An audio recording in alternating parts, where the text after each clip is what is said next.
The PlayStation 5 is getting a price hike in the US, which it feels so weird that it's happening because, normally consoles get cheaper as the lifespan of them goes on, but nowadays, because of tariffs, they get more expensive in the US the longer they are. We are going to be on This Week in Video Game. This is by Edmund Tran. Thank you for the article. I'll be linked down in the description if you'd like to check it out for yourself. The title goes, PlayStation 5 consoles get a price hike in the US. Sony Interactive Entertainment has announced a price hike for the PlayStation 5 consoles in the US effective to the 21st of August 2025. In an exceptionally short PlayStation blog post, SIE VP of Global Marketing Isabel Tomatis remarked that similar to market global businesses, we continue to navigate a challenging economic environment. And also this incredibly short, we can go over here to check it out. And this is literally the entire thing. Like, it's literally the whole thing. Similar to many global businesses, we continue to navigate a challenging economic environment. As a result, we've made the difficult decision to increase the recommended retail price for PlayStation 5 consoles in the US starting on August 21st. Updated recommended retail price for PlayStation 5 consoles in the US are as follows. PlayStation 5, $549.99. PlayStation 5 Digital Edition, $499.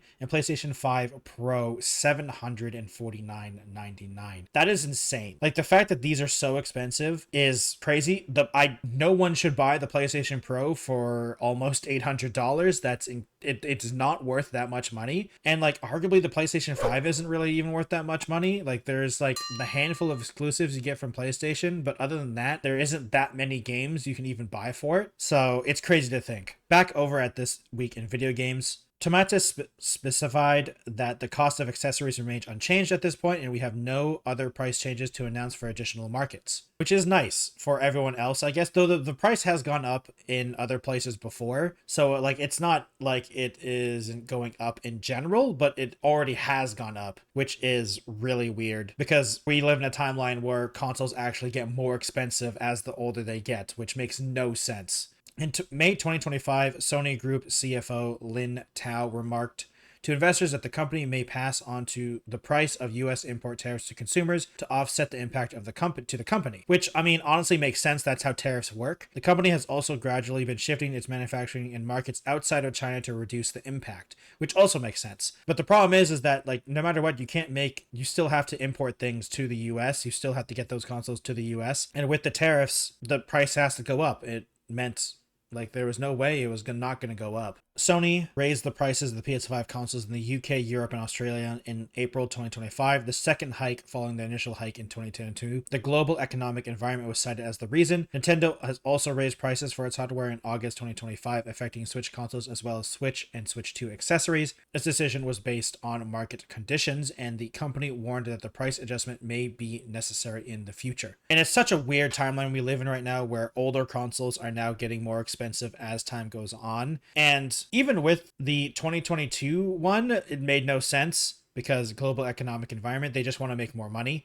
At least with these ones, you kind of understand it because of the tariffs. There's like some logic you can see because of the tariffs, and it sucks for people who were hoping for these consoles to get cheaper so you can buy them later on. But now they're actually actively just more expensive than they were if you bought them at launch, which is such a backwards way of thinking because I don't know if anyone will actually buy these things now. I mean, obviously they think people will still buy them, but I can't imagine people buying them as much as it was before, because even then there hasn't been that many games released for these consoles as well. So I can't imagine it doing very well. I mean, like the PlayStation 5 Pro being $749.99, you could buy so many things with that much money. Instead, you buy a PlayStation 5 and that doesn't even come with games. Like, this is just the consoles. Like, you still have to buy games and maybe an extra controller and stuff like that. It's crazy to me to think that consoles think that this is okay, because at least when you're buying a PC and it costs like $1,000 or $2,000, like, you're still getting a computer. Like, a computer can do a lot more. And if you're buying a gaming PC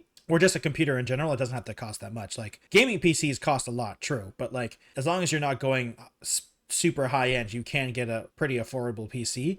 But a PlayStation or an Xbox at this point, it's just a gaming console. True, you can go on YouTube, you can use it for Netflix, but like, you can do that with a TV as well. Like, you can buy a TV, and like, smart TVs exist. You don't need a console for that. So consoles, to me, like, the reason you're buying console is for gaming, because you can just buy a TV if you wanted a smart TV for the other purposes. So I really don't see how this is a good thing in any way. And honestly, it just makes me sad. It makes me sad for the people who enjoy console gaming, because it's seemingly getting, like, the whole argument that PC gaming is more expensive, while still true, the gap is getting closer and closer, which is not a good thing, because that just means consoles are getting more expensive. And it just sucks. Like, I pretty much have only been a Nintendo console player because I can't get Nintendo games anywhere else. But even then, like, the Switch 2 being so expensive as well, like, I didn't even buy the Switch 2 when it first came out. So I feel so bad for any people who are purely console gamers, because, like, not only is it getting more expensive, online is getting expensive as well. And then you have to deal with the fact that when you buy a game, the CD doesn't have the whole game, so you have to download it anyway, or it's just a code. So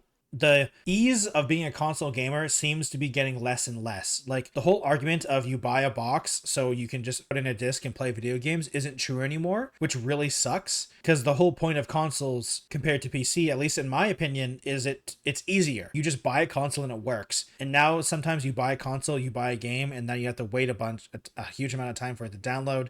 Then you have to do other things, and then you have to get the subscription services for the console. And then sometimes the game doesn't even work because it's not guaranteed to function properly now, because consoles I would argue some games do not run well on consoles, and they do on PC, or they just don't run well at all. So it really sucks, and hopefully they are managed to fix it. But honestly, I don't see that happening anytime soon, especially with the price hikes as well. It really sucks, and I hope they go down in the future, because more people playing video games, I think, is nice.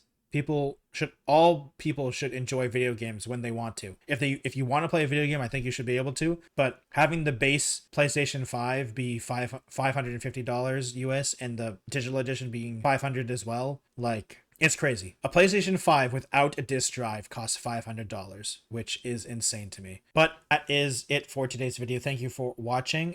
Please subscribe to the channel. 95% of the people who watch my videos aren't subscribed, so please hit that subscribe button. I really appreciate it. If you would like to join all of these nice people, please go over to patreon.com/thetechnojelly and join them. I'd really appreciate it if you do, and you support me directly. If you'd like to follow me on other platforms, please go to Twitch, Twitter, Instagram, TikTok, Blue Sky, and Threads, all at the Technojelly. Thank you for watching today's video, and I'll see you next time. Goodbye, everyone.